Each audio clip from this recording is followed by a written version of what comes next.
Bonjour, bonjour, bienvenue sur le plateau de Batijournal TV. Nous sommes à Lyon, Eurobois 2020. Et avec mes trois invités de ce matin, nous allons parler sécurité, pénibilité. Et on va voir qu'on peut régler des problèmes quand on réfléchit ensemble. Pour en parler, Monsieur Philippe Couget, bonjour. Bonjour. Vous êtes le dirigeant de l'entreprise ALD. C'est une entreprise de construction bois. Est-ce que vous pouvez nous la présenter? C'est une entreprise d'une trentaine de personnes qui est située à Mouchard. Mouchard qui est connu pour le monde du bois par son lycée, son institut de compagnons aussi qui a rejoint le site de Mouchard. Et on a une activité présente sur la maison individuelle au Saturbois et le bâtiment. Et notamment un bâtiment grande hauteur aujourd'hui sur un marché qui est en pleine expansion. Vous travaillez sur un bâtiment de grande hauteur, lequel? Là, on va démarrer aux côtés de l'entreprise Simonin un bâtiment de 6 niveaux au bois sur 2 niveaux au béton à Dijon. D'accord, donc on ira acheter un œil. À côté de vous, Monsieur Frédéric Weidich, bonjour. Bonjour. Vous êtes de la société AO Werther. J'ai pas vos fonctions chez AO Werther. Vous allez nous les dire et en même temps nous présenter la société, s'il vous plaît. Eh bien voilà donc la société AO Werther. Nous sommes constructeurs de remorques et semi-remorques spéciales pour le transport ossature bois. On ne fait rien d'autre. On est vraiment spécialisé donc voilà là-dedans, dans ce domaine. On fête nos 160 ans cette année. C'est la 6e génération. Nous sommes établis en Allemagne dans le Bayern. Donc voilà pour la situation géographique. Et moi je m'occupe uniquement de tout ce qui est export en dehors de l'Allemagne. Voilà. Donc il y a 160 ans, on avait déjà besoin de transporter de l'ossature bois. Absolument. Donc oui, on a une certaine expertise dans la construction bois, je vais dire en tout cas dans ce qui concerne le transport. Alors à côté de vous, Monsieur Emmanuel Trocon, bonjour. Bonjour. Vous êtes gérant de la société A2C. Quelle est cette société? A2C est une société familiale basée dans le département de l'Ain, créée par mon père. J'en suis le gérant associé avec ma sœur aujourd'hui. On est concepteur, constructeur, installateur et on fait l'entretien chez nos clients de matériel innovant pour l'industrie du bois. 4 domaines d'expertise: le matériel de traitement du bois, le système de manutention pour faire des opérations de levage divers, convoyage et autres. Un partenariat avec nos amis allemands de AO Werther concernant des produits complémentaires à leur gamme de logistique pour l'ossature bois. Et en partenariat avec d'autres amis belges, ceux-ci, on crée des systèmes de robotique industrielle pour l'industrie du bois. Et on anime à ce titre-là un pôle robotique sur le show. Sur le salon Eurobois. Alors là, on va parler logistique. Et on va voir avec vous, Monsieur Couget, je voudrais que vous nous racontiez un peu une histoire, l'histoire de ce qui s'est passé dans votre entreprise. Vous avez besoin de transporter, évidemment, et un jour, il y a eu un accident. Voilà. Déjà, je vais peut-être dire 2 mots. Pourquoi on avait choisi ce type de matériel Non, déjà, quel est le type de matériel et à quoi il vous sert? Voilà. On investit ce type de matériel de transport et séduit par cette possibilité de chargement au fur et à mesure de la production dans les ateliers, parce que j'avais une contrainte de développement d'entreprise et avec une obligation presque d'agrandir les bâtiments. Mais les bâtiments pour une PME de notre taille n'améliorent pas du tout votre production et chargent énormément l'entreprise et la freine dans son développement et dans l'investissement de la production. Ce que je voulais mettre en avant, voilà, c'est ce type de fabrication de chez AO Werther permet d'améliorer la production en termes de rentabilité et de diminuer ces heures qu'on a à la manutention en bout de production de murs ossature bois. Voilà, ce qui est important pour vous, c'est de pouvoir charger, on va dire, correctement voilà, et d'une manière efficace les murs à ossature bois pour pouvoir les transporter. Voilà, et au lieu de construire des bâtiments de stockage, ça permet de fluidifier la production, d'évacuer cette production au fur et à mesure des ateliers et plus de se concentrer sur des investissements production. Déjà, c'est ce qui nous a séduit dans ce type de matériel. Et après, il en va le transmob produit par la société A2C pour sortir ces modules chargés des ateliers et les stocker à l'extérieur en attendant la prise en charge par leur remorque pour le transport jusqu'au chantier. Séduit déjà par cet outil que l'on a investi donc, il y a à peu près un an et demi, avec plusieurs caissons. On en reprend régulièrement dès que l'on peut en investissement. Et malheureusement, à l'automne dernier, au déchargement sur un chantier, on a un chauffeur qui a subi un accident, qui a fait une erreur au moment d'attacher les sangles qui sont préalablement mises en place au-dessus des murs ossature bois dans les ateliers. Et après analyse, j'en ai déduit que cette erreur a été provoquée puisqu'il n'était pas suffisamment à hauteur pour avoir le visu sur le dessus de ce chargement. Et c'est là, à la suite de cet accident, je suis revenu vers la société Overter en leur demandant de m'aider à trouver des solutions, peut-être, de mettre l'homme un peu plus haut du chargement pour voir ce qui l'attachait ou ce qui détachait. Voilà, l'idée, hein, c'est d'avoir une meilleure visibilité sur le chargement. Voilà. Dites-nous. Non, je voulais simplement, peut-être, pour étayer ce que M. Gouget était en train d'essayer de vous expliquer, de regarder peut-être une petite vidéo qui résume vraiment tout cela. On va la mettre, la vidéo. Simplement, ça va illustrer... Je vais vous demander de nous la commenter. Elle a été lancée. Donc là, vous voyez, c'est une entreprise française. Ils ont investi dans quelques plateaux comme chez M. Gouget. Et l'espèce de transpalette géant que vous voyez, articulé par un élévateur, ça s'appelle un transmop fait par la société A2C, qui est une société française également, que vous avez bien compris. Donc là, on prend cette palette géante qui est stockée à l'extérieur et vous allez voir cette manipulation d'apporter cette palette géante vraiment à la sortie, comme on dit, de la table. Et là, ils vont carrément y mettre les murs tout de suite. Donc, il y a une seule manutention. Il n'y a pas 50 manutentions. On ne reprend pas le mur 50 fois. Donc là, il est posé, il est sécurisé. Et justement, jusqu'à présent, on faisait comme ça. Hein. Qu'est-ce qui vous marque? L'opérateur est sur un escabeau. Bof, et il n'est pas vraiment en hauteur. Si vous avez peut-être vu... l'opérateur, il n'est pas à hauteur des murs ni des élans. Il ne voit pas ce qui se passe au-dessus, hein, c'est exactement ça. Donc on faisait comme ça jusque maintenant parce que on n'avait pas vraiment une solution différente. Là, bien, l'avantage de ce système, c'est que vous n'avez pas besoin du camion ni de la semi-remorque à l'atelier. Vous avez simplement, grâce à ce transmop géant, la possibilité d'évacuer donc cette palette géante pareille pour la sortir à un endroit où vous aurez beaucoup plus de place pour venir l'enlever avec le semi-remorque ou la remorque.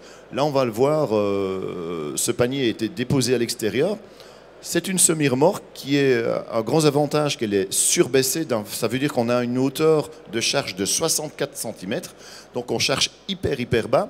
Cette remorque, comme on le voit très bien, est également, je vais dire, extensible. Donc on peut varier sur la longueur des murs. On peut transporter jusqu'à 14 mètres de long les murs ossature bois à 64 cm du sol. Je vous laisse calculer la hauteur qui reste possible pour faire les murs. Voilà. Plus on peut charger bas, plus on peut charger bas, plus je peux avoir de murs hauts. Voilà. Concrètement, pour vous, M. Couchet, c'est vraiment une solution qui vous permet d'éviter des bâtiments de stockage, c'est ça, et d'aller plus vite à la sortie de l'usine.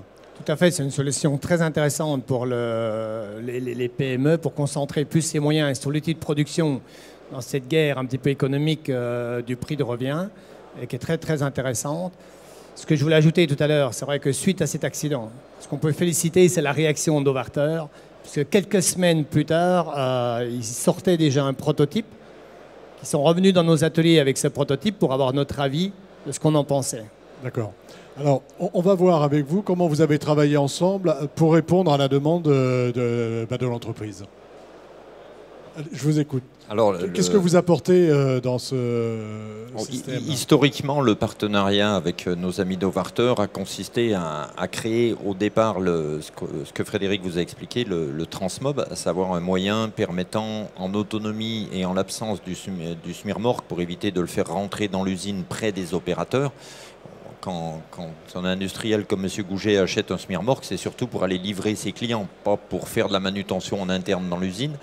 Donc le Transmob, c'était une demande de Frédéric et son équipe au départ pour pouvoir apporter ça aux clients. Donc c'est la première chose qu'on a créée ensemble. Je vous interromps 30 secondes. Vous avez combien de camions de ce type? Aujourd'hui, on a une semi et on a 8 caissons qui permettent d'évacuer au fur et à mesure. et un seul transmob pour compléter, parce qu'évidemment, il est polyvalent, il va pouvoir successivement bouger chacun des 8 caissons de M. Gouget. Ensuite, on a travaillé conjointement, enfin dans l'extension de la gamme, à des dispositifs de protection amovible des chargements pour éviter les protections bâchées qui peuvent générer des déchets sur les chantiers, donc quelque chose qui est réutilisable.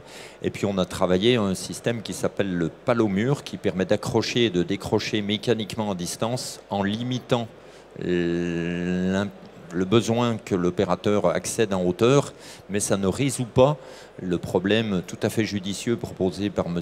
Gouget, à savoir la vision de la zone de travail par l'opérateur, qui nécessitait un accès en hauteur, mais un accès sécurisé. Pas comme on l'avait avant sur un escabeau, qui est un moyen, on va dire, un peu de dépannage. Mais là, M. Gouget et ses collaborateurs avaient besoin de quelque chose de beaucoup plus sécurisé, ce sur quoi Frédéric a travaillé. Voilà, donc on a vu à l'image, hein, mais on va le revoir. Voilà. Expliquez-nous comment vous avez résolu le problème. Bon, résolu le problème, en tous les cas, on a une belle avancée là-dessus. Le premier prototype est donc sur l'animation construction bois, ici sur bois. Donc c'est une avant-première en collaboration avec M. Gouget, dans le sens où il dit, ben voilà, il faut trouver un système. La grosse difficulté était que nous avions une passerelle éventuellement pour aller au milieu de ce plateau. Sauf que il y a une perte de charge utile, et c'est quand même le nerf de la guerre. La charge utile, ça veut dire d'y mettre un maximum de murs.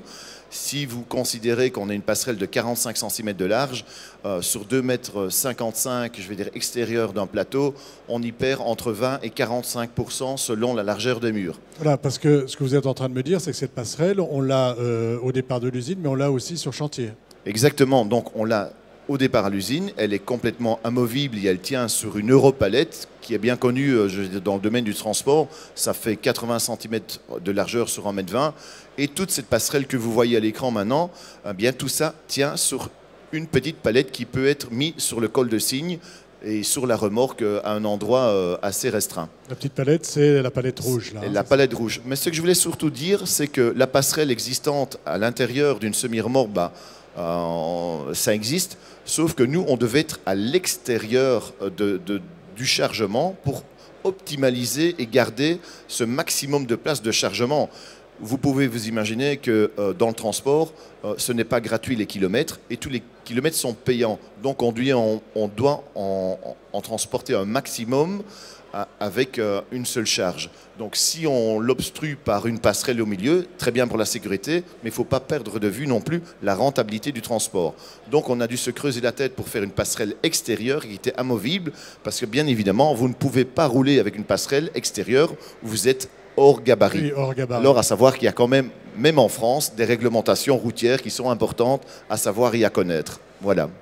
Peut-être un autre inconvénient du système de passerelle centrale que je connais bien chez Raphaël Overter, pardon, c'est qu'elle est difficilement amovible, et ça éviterait lors des retours de chantier que M. Gouget puisse mutualiser ses transports et ramener plusieurs paniers lors d'un seul transport. Bien vu. Et bon, économiquement, c'est pas positif, et en plus bon, ça génère aujourd'hui des problèmes de pollution et autres. Donc en faisant comme ça, non seulement il fluidifie sa sortie de production, il la rend beaucoup plus linéaire, sans inertie de manutention, et puis il va livrer ses clients aux besoins de l'évolution, en fonction de l'évolution des chantiers, mais il peut bénéficier d'un seul trajet retour parce que le système de passerelle que tu as conçu est complètement démontable.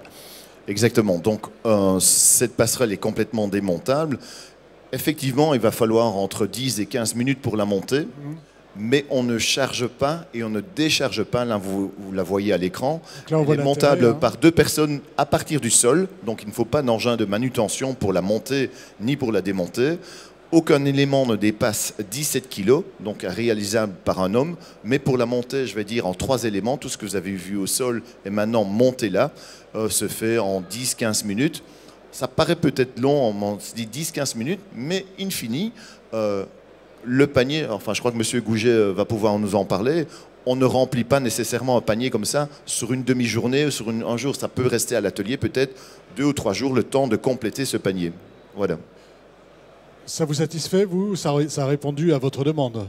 Ça répond à notre demande et le défi était que par expérience dans le bâtiment, tous les organes de sécurité qui ont pu arriver ces 10 dernières années ou 20 dernières années dans la construction, si on veut que les gens l'utilisent, il faut que ce soit très simple et efficace.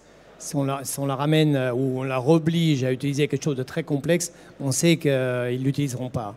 Et c'est ce que j'avais exposé à la société Overter par le biais de M. Vedich, de trouver quelque chose de très efficace, de très simple, et que ça donne l'envie même d'y mettre en œuvre. Voilà, efficace, simple, qu'on puisse avoir à l'atelier et au niveau du déchargement, sur chantier, et pour qu'on puisse travailler en sécurité, voir ce qui se passe au-dessus, en fait, voir comment les sangles sont correctement... Et sans diminuer le volume de chargement, parce que là, c'est le côté économique et sans diminuer le volume de chargement. C'est un petit peu le cahier des charges de départ pour arriver à résoudre, améliorer cette sécurité en faisant attention à tous ces facteurs. Alors, on va parler d'argent, ça coûte cher. Et finalement, est-ce que le jeu en vaut la chandelle? Oui. Enfin, je suis à la tête d'une entreprise où j'ai toujours investi pour la sécurité, parce que la sécurité coûte, mais quand vous avez des gens qui se retrouvent avec un handicap ou qui sont en arrêt de travail, ça coûte énormément à l'entreprise. Et c'est d'autant plus vrai ces dernières années, puisque le bâtiment souffre pour recruter des gens, du monde. On doit aussi montrer que nos métiers sont de moins en moins pénibles, de plus en plus accessibles, que ce soit aux femmes, aux hommes. Et ça en fait partie. Et ça répond aussi à toutes ces demandes. Ça répond à ces demandes. Vous me disiez que finalement, il y avait de la rentabilité. Hein, quand on ne nuit pas à la rentabilité, finalement, quand on travaille sur un projet comme celui-ci, en faisant de la sécurité. Moi, je pense qu'en tant que constructeur de matériel depuis quelques décennies, ce que j'ai l'habitude de dire à mes clients en souriant, c'est que la sécurité n'a pas de prix. Je rejoins tout à fait Monsieur Gouget à ce niveau-là. Il y a un prix économique, il y a un prix moral, il y a un prix... On est des chefs d'entreprise humains, hein, on a des relations avec nos employés, on les connaît... que quelqu'un se blesse parce qu'on n'a pas fait un investissement ou on a fait un mauvais investissement, ça nous impacte aussi moralement. Donc on n'est pas insensible à ce genre de choses et on ne souhaite jamais vivre ces situations. J'ai l'habitude de dire à mes clients que la sécurité n'a pas de prix. Le fait est qu'elle a un coût. Et il n'est pas anormal et ni immoral que la société qui fasse cet investissement ait un retour sur investissement en termes de gains de production, en plus de l'amélioration des conditions de travail de son personnel. Donc ça permet quelque part, je dirais, quasiment d'autofinancer une partie de cet investissement. Aujourd'hui, la passerelle est chez vous. Vous l'utilisez tous les jours. Pas encore, elle va y être lundi matin. Lundi matin, d'accord. Donc il fallait savoir que on a fait toutes ces études, etc. Elles sont en cours de certification, donc les normes DIN, les normes CE. On ne fait pas une passerelle comme ça et se dire oh, voilà, on la dessine la nuit et le matin on la construit. Ça se passe un peu différemment. Il y a pas mal d'études derrière, pas mal de recherches. Et comme l'a très bien souligné M. Gouget, il fallait dans le cahier de charge quelque chose de simple et d'efficace. On n'a pas réinventé l'eau chaude, on a pris des éléments qui fonctionnaient bien, donc des éléments d'échafaudage, mais on a dû faire cette combinaison entre le système mobile, le système de remorque, les piquets ranchés et la passerelle, quelque chose qui fonctionne bien. On a quand même quelques pistes, et grâce à M. Gouget, parce que nous, on connaît pas mal la France, je veux dire, en clientèle, mais les institutions françaises, etc., on ne les connaît pas nécessairement. On connaît celles qui fonctionnent en Allemagne, et souvent les Français, j'aime bien y revenir, ils disent « Ouais, mais en Allemagne, vous, c'est pas vrai. » Ils sont de ce côté-là, mais pas du tout plus avancés que vous ici en France. Voilà, donc on est au même étage, ça veut dire nulle part. Donc, pour une fois, la France est devant l'Allemagne à dire, ben voilà, nous, on a un problème, on veut que vous réagissiez. On l'a fait, et je vais dire, la CARSAT, il y a d'autres institutions que M. Gouget nous a présentées, et on les a rencontrées hier, grâce à M. Troncon aussi, est venu avec ces institutions, et qui sont très, très réceptifs. et qui n'attendent qu'une chose, c'est que ça fonctionne. Et on vous en remercie de, je vais dire, la promouvoir, parce que je crois que la sécurité n'a pas vraiment... on ne doit pas mettre ça de côté, c'est vraiment mettre ça en avance, en tous les cas. Voilà. C'est pas une option, hein, clairement. La sécurité, Oui, elle doit faire partie intégrante des matériels qui sont proposés à nos clients divers. Vous aurez le mot de la fin, Monsieur Couget. Voilà, ce qu'on peut ajouter, c'est que la construction bois en France a quand même connu beaucoup d'évolutions très rapidement cette dernière décennie. Et l'équipement de matériel a amené de la problématique au niveau sécurité. Et forcément, on est en plein développement de ce système. Au départ, la construction bois, le gros volume était sur la maison individuelle. De plus en plus de marchés sur du bâtiment à plusieurs niveaux, sans parler encore des bâtiments à grande hauteur, qui d'un seul coup amènent une nouvelle problématique à gérer. Cette préfabrication aussi qui est assez récente, qui explose en France, alors aussi bien béton que bois. Mais tout ça amène une grande réflexion et je pense qu'on n'est encore pas tout à fait arrivé. Réflexion à la fois sur l'organisation de l'entreprise, hein, comment je fais pour stocker ou pas stocker, comment je fais pour se transporter. Et c'est vrai qu'avec le développement de la préfabrication, les nombreuses questions se posent. Voilà. Ce que je voudrais rajouter, là parce qu'on parle souvent de l'Europe et souvent les difficultés européennes, parce qu'on a l'impression que l'Europe est un petit peu ralentie et tout ça. Et là, on a quand même un bel exemple, je trouve, à mettre en valeur entre réunir les compétences de sociétés françaises, allemandes, une entreprise qui fait remonter des infos, qui fait évoluer, des gens très à l'écoute. Ça, c'est hyper important de mettre ça aussi en avant aujourd'hui. Ça montre qu'on peut y arriver. Oui, tout à fait. On peut la voir encore ici cet après-midi, puisqu'on arrive à la fin du salon. Et Oui. ensuite, j'imagine on pourra la voir sur votre site internet. Absolument. Donc c'est visible maintenant en live direct, comme on dit, sur le stand dans le hall 5, à l'animation MOB, où là on est représenté, on a reconstitué un atelier avec une machine de taille, machine pour assembler les murs, et nos systèmes de transport et la passerelle qui va aller, donc la toute première qui va aller donc à l'entreprise ALD à partir de demain. Le transport est organisé demain. Donc on attend évidemment tous les retours. C'est un laboratoire, un ciel ouvert, parce qu'on a de bonnes relations avec M. Gouget, et on va voir ce retour qui est important parce que ok, là ça fonctionne, c'est bien, mais on n'est pas les utilisateurs finaux. Ça veut dire on veut le retour des ouvriers, des monteurs, etc. Voilà, ça marche. Voilà. Là, il y a un petit détail à faire ou le truc. Voir comment eux vont s'approprier le produit. Absolument. Tout à fait. Merci messieurs, merci d'être venus sur le plateau de Bâti-Journal. Nous montrer un bel exemple de collaboration. Une émission à retrouver sur notre site internet Bâti-Journal TV, sur les sites de nos partenaires Eurobois 2020 et France Bois Forêt. Merci à vous d'être venus jusque-là.